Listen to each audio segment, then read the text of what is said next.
হাইরে, কত খেলা যে দেখব। এখন ট্রাম্প বলছে দ্রুত চুক্তির আশায় ইরানে হামলা বন্ধ। কালকে ঘোষণা ছিল যে আরও বড় আকারে হামলা চালানোর পরিকল্পনা। বড় আকারে মানে কি, এবং সর্বগ্রাসী হামলা। এবার ইরান ধ্বংস হয়ে যাবে।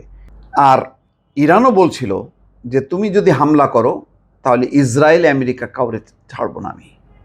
ইরানও কিন্তু তাদের উত্তর দিছিল সেইভাবে। তার মানে গত রাত থেকে ধারণা করছিলাম যে কি ভয়াবহ পরিস্থিতি হবে। সকালবেলায় উঠে কি দেখব, সকালবেলায় উঠে দেখলাম যে দ্রুত চুক্তির আশায় ইরানে হামলা স্থগিতের ঘোষণা দিলেন ট্রাম্প। কি সেটা?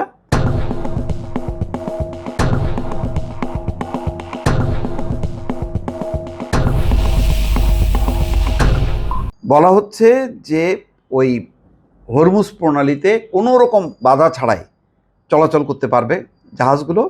আর হচ্ছে পারমাণবিক হামলা মোকাবেলায় মানে ইরান সম্মত হয়েছে যে তারা যে কোনো চুক্তি করবে। তার মানে বিশাল কোনো চুক্তি। কি চুক্তি রে ভাই? একটা চুক্তি তো হচ্ছিল, 14 দফা চুক্তি নিয়ে আলোচনা চলতেছিল।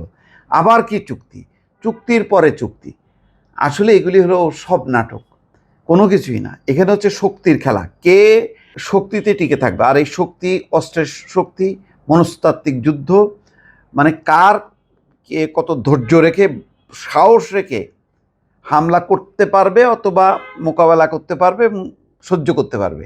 এই খেলায় এই মানে যুক্তরাষ্ট্র এবং ইরান পাল্টাপাল্টি চলছে কিছুদিন ধরেই। ডোনাল্ড ট্রাম্প গতকালকে শনিবার বলছে যে যুক্তরাষ্ট্র ইরানের উপর হামলা পরিকল্পনায় স্থগিত রাখতে সম্মত হয়েছে। অথচ আগের দিনই তিনি যে কোনো সময় ইরানের উপর নতুন করে হামলা শুরুর কথা জানিয়েছিলেন। ট্রাম্প বলেন একটি সম্ভাব্য চুক্তির রূপরেখা নিয়ে সমঝোতা হয়েছে। এর মধ্যে হরমুজ প্রণালী আবার উন্মুক্ত করার বিষয়ে অন্তর্ভুক্ত হয়েছে। নিজের সামাজিক যোগাযোগ মাধ্যম ট্রুথ সোশ্যালে এক পোস্টে ট্রাম্প বলেন, ইরান এবং মধ্যপ্রাচ্যের অন্যান্য দেশ আমাদেরকে অনুরোধ করেছে যেন আমরা আপাতত কোনো হামলা না চালাই। আসলে যত হামলা হচ্ছে সবচেয়ে ক্ষতিকার হচ্ছে মধ্যপ্রাচ্যের বিভিন্ন দেশে, কারণ ইরানের তো কোনো কিছু করার নেই। ইরান যখনই হামলা করবে, ইরান হচ্ছে মধ্যপ্রাচ্যে আমেরিকার যত লক্ষ্যবস্তু আছে সেখানে হামলা করবে। তো সেখানে হামলা করা মানে ওই অঞ্চলগুলো অচল অবস্থা। এবং হরমুজ প্রণালী, তারপরে লোহিত সাগর, অন্যান্য লোহিত সাগরের সাথে যেই বন্দরগুলো আছে সব বন্দর কিন্তু অচল হয়ে যাচ্ছে। তার মানে পুরো তেল পরিবহন ব্যবস্থা, জ্বালানি পরিবহন ব্যবস্থা অচল হয়ে যাচ্ছে। তো এই অচল হয়ে গেলে প্রধানত ক্ষতি হচ্ছে সংশ্লিষ্ট দেশগুলোর। আর জ্বালানি তেলের প্রভাবে আমেরিকা সহ ইউরোপের সমস্ত দেশের তেলের দাম হু হু করে বাড়ছে। তার মানে সারা বিশ্ব কিন্তু জড়ায় যাচ্ছে। লাভ কার হচ্ছে? কোনো লাভ হচ্ছে না। ট্রাম্প বলেন, ইরান এবং মধ্যপ্রাচ্যের দেশগুলো অনুরোধ করেছে যেন আমরা আপাতত কোনো হামলা না চালাই, কারণ একটি চুক্তির মৌলিক রূপরেখা বা প্রধান শর্তাবলী নিয়ে সমঝোতা হয়েছে। সেটা কি? ওই চুক্তির মধ্যে হরমুজ প্রণালী অবিলম্বে সম্পূর্ণ এবং পুরোপুরি খুলে দেওয়া এবং ইরানের পারমাণবিক হুমকির অবসানের বিষয় অন্তর্ভুক্ত থাকবে। হুমকি আর থাকবে না, পারমাণবিক হুমকি।